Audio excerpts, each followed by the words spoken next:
Welcome to our channel. Today we how to secure team collaboration with Figma, beginner guide step by step clearly. Start by opening Figma in your browser or desktop application. Create a new file by clicking on the New File button.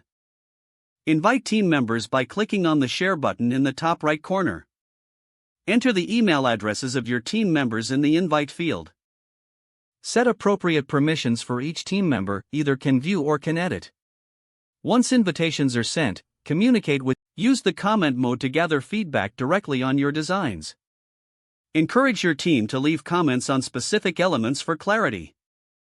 Organize your layers and components for easier navigation and collaboration. Utilize Figma's version history feature to track changes made by team members.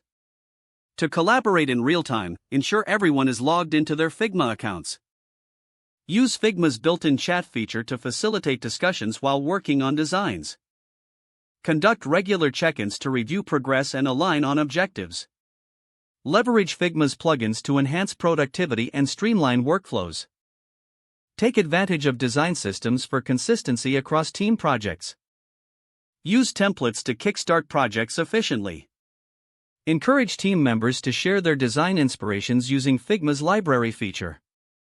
Review comments and changes together in team meetings for alignment. Maintain open lines of communication for any design-related questions or concerns. Celebrate completed projects and gather feedback for future improvements. If the page does not load, refresh the browser or try again in a private or incognito window.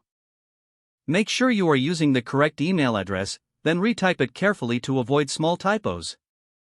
If your password is not accepted, use the reset option and create a new strong password you can remember. Check your spam folder for verification or security emails, then complete any requested confirmation steps. Enable two-factor authentication if available to improve account security and reduce unauthorized access risk.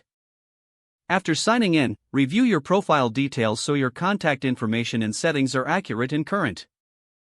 If you see an error message, note it down and try again after restarting your device and internet connection. Log out when you finish, especially on shared devices, to keep your account and payment information secure. If the page does not load, refresh the browser or try again in a private or incognito. Don't forget to like this video and subscribe to our channel for more step-by-step tech guides.